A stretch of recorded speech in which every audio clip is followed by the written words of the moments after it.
I guess we should address this because that's a big deal. Like, granted, just to give everyone's perspective on where the hell I am on this, I am not into competitive Smash, but I respect the shit out of it, right? I completely respect the fact that all these games and everything that they do is not something that I'm really into, much less I enjoy very much. I enjoy casual on an absolute casual level, and I have been historically that way for a very long time. But I know those games are tough as hell to be good at. It's the perfect example of easy entry and then difficult barriers to actually be really good at them, and that's awesome. Smash Melee especially. And the interesting thing to me is that as Smash was introduced into EVO again, it was there when I first started going to EVO, by the way. Like, in the late 2000s, Smash Brothers Brawl was at EVO. It just wasn't that big. It had not turned into something nearly as big as it was. So long story short, the reason EVO got so big, I'm gonna break it to everybody right now. Fighting games absolutely got bigger, right? But as soon as, like, Smash Brothers and the general fighting game communities sort of, like, merged, and they sort of built off each other. Granted, not a ton of the Smash community is going to jump ship over to regular FGC games. That doesn't happen super often, much less does, like, well, actually, I think that regular FGC definitely crosses over into Smash, right? I think there's definitely moments where people like me will enjoy Smash for a variety of reasons because it's just a brilliant game that has so much in it to love. So there's going to be some cross-pollination because of the event structure, you know? Essentially, Smash being big at events and getting a whole bunch of entries will allow other bigger, cooler stuff to happen in the future for events.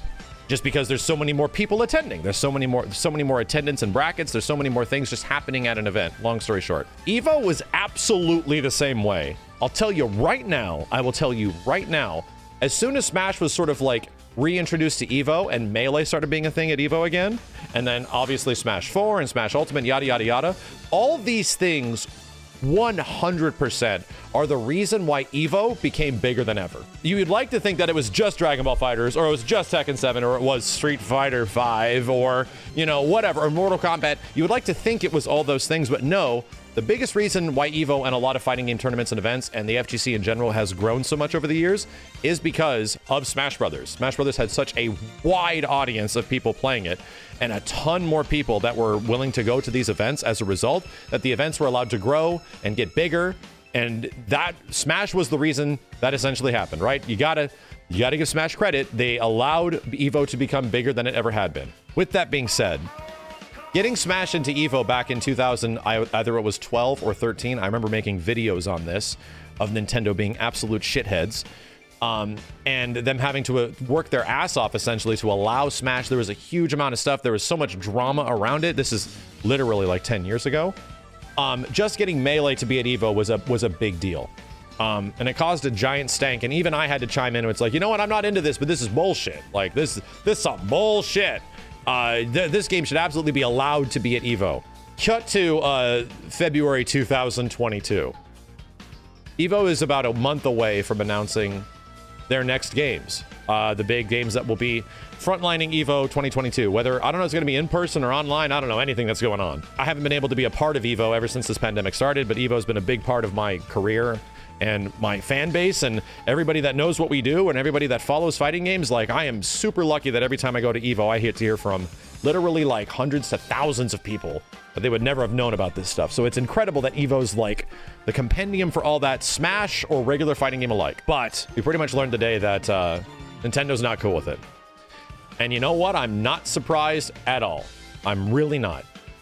We essentially found out that among all the announcements that are going to be at EVO for 2022, it's confirmed from Nintendo that Nintendo is out of EVO. They do not want their products to be officially hosted in tournament form, and they are literally saying that you cannot have Smash hosted at EVO.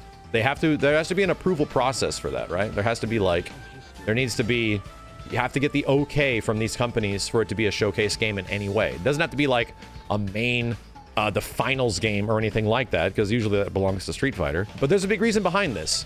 And here's the reason why, which is even bigger horseshit of why Nintendo can be so goddamn frustrating.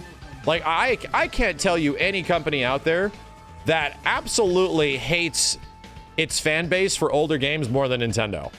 I can't. Like, there are a few companies out there that are pretty rough, But in terms of like finding ways to support people and support communities that have existed for a long time, they pretty much are only about you and the new stuff and none of the old stuff. This starts not even a couple years ago with the whole Slippy thing, with the rollback netcode being added into certain games. This goes all the way back to Smash Brothers Brawl, which was modified with Project M. Like, there are so many things of just Nintendo bringing down the ban hammer on people just having fun with old games. And it's like, why wouldn't you just let this? We're not even like doing things around it. Like, people aren't even trying to make direct like crazy profits out of it. They're just like, no, just don't touch it. Don't touch it ever. The only thing that has happened lately that is a big stir is that Panda is doing some official stuff with Smash, which makes me feel that like Panda essentially took it away, but I doubt that's the case. I don't think they deserve any animosity from this in any way. What really happened was that Nintendo said no, and I'm assuming it's because Evo is a different entity than it was years ago.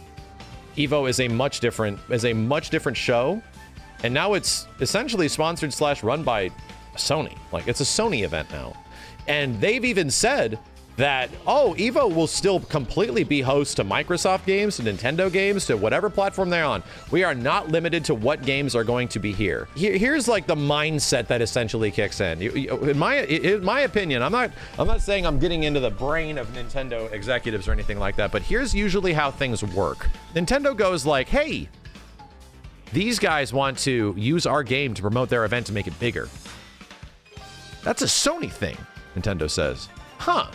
Sony wants to use our characters, our product, our game that we spent money on, and they now want to make it a part. They essentially want their Sony event to get blown up by our Nintendo games? Nah, how about no? Before, you were sort of like technically a community-run thing, but now that Sony's involved, nah, that is not. You are not. You bitches. You ain't gonna make money off our characters. Unfortunately, here's the really crappy part. If Nintendo, there's no new Smash things, right? Let me just think here for a second. Smash has essentially been effectively done for a few months now, right? Like, the game is technically content KO'd. It's done. And the only thing you have that you could benefit from the franchise going forward is if you were to allow people and support communities that played your old games. If you were able to support the communities that played your old games, in my head, that seems like that would be a new avenue for people to buy the game again, if not people to invest in the game again, and yada, yada. That, to me, that seems like, once again, you allow a community to thrive in some ways by essentially just like all you have to do is this. All you have to do is be like, you know what? We're going to be right over here. We're Nintendo. We're going to be right over here. You guys are going to do your thing. You know what? Cool. But you know what? We're just going to step away. See you later. We'll see you next year. Bye-bye. You know, like that's all you had to do. You just had to go, okay, sure. And just maybe charge Evo some money to do it, and yada, that'll be it. And then your community gets just to do their thing. They just get to be fans of the game and be relatively supported, right? No. They're going to shut down shop because Nintendo has always had this crazy huge stick up their ass about their intellectual properties used in any way that was beyond them, right? Unless it's like, and especially if it's competitor based.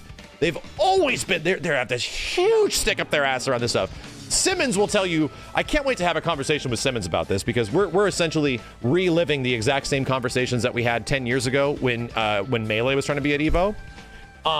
It is so crazy to me how Nintendo can be so insanely against itself when it comes to the communities of their games, right? This should sound super familiar because I feel like we're just repeating history all over again.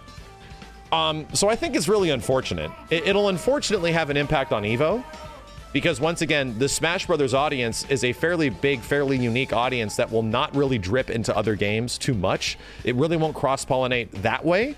In fact, it's the other way around. In fact, I think FGC events will actually cross-pollinate into the Smash scene a bit more because obviously people that play fighting games in general will see Nintendo games and this game with all these crazy characters and be like, you know what, that looks fun.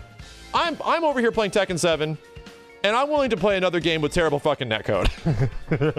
You know, and that looks fun. I'm gonna deal with that. So to me, it makes no goddamn sense. It makes no sense that they would be this way. But in the same way, it makes a lot of sense because this is the way Nintendo has always acted. Nintendo will always find a way to piss off their community. And I've heard this from community members, lead community members of these games, people that either run YouTube channels or are big hosts of events and have been doing this stuff for 10 plus years. It's hard to find any other competitive community in terms of the fighting game community in any way that seems to detest its fan base more than Smash. Nintendo really feels that way. Like they're too big. It feels like they're too big to give a shit. It sucks a massive asshole. I truly feel for the community of these games when they get absolutely thrown under the bus in these situations. I get it. I mean, I get it. You guys have been hearing this directly from the Lord's mouth himself. I hate to break it to you, but you've been hearing it almost directly from Sakurai's mouth himself for a long time. And even Sakurai, around the release of Smash 4 for Wii U, would tell people that he's just creating a game that's fun when he's asked about like the competitive elements. And he would essentially tell people, if you wanted to be like good at fighting games, I'm para-quoting here, but it was something along the lines of, hey, if you want to have like your competitive game, Smash is a different game. You should go play Virtua Fighter 2. There was like literally a quote from Sakurai saying that. And because Smash was never intended for this stuff, has become something that is so big and so crazy and so competitive and have such a huge community of people following it, they almost don't know how to handle it. And to be honest, I feel like Smash Ultimate is the ultimate testament to the competitive community of Smash. Like they have like the big numbers, like 2-to-1. Like there's so many things in Smash Ultimate that feel like it is designed to be appealing towards the competitive audience in many ways, you know? So I think it's like, that's as good as it's gonna get. It really is. It's almost them acknowledging the fact that, hey, we got a pretty big competitive audience. You know what? Let's make our 1v1 modes be super feature rich and have really good readability and all this stuff because we know that there's gonna be a ton of people watching. Like that felt like the best they could do. But in terms of the actual marketing, in terms of the actual approach from executives in the Japanese branch, much less the American branch, being super competitive with Nintendo games and not having just anything but a jolly old time is probably no, that does not fall under our super family friendly branding type thing. That is not what lines up with the perfect picture, this perfect, like, beautiful picture we have of the Nintendo family. Even though their games, their competitive games like Mario Party and Mario Kart and all this stuff just breed the most, like, insane toxic shit. It's like the games specifically are super cutesy and beautiful, but they try to piss you off so much, like they really do it. It's a funny, weird-ass relationship with a lot of, like, competitive Nintendo games in any way. Long story short, and I'll say it again, this sucks massive ass. I wish it didn't have to happen, but it makes a lot of sense, and that's super unfortunate. It makes a lot of sense why Nintendo would say, hell no, we're not doing this.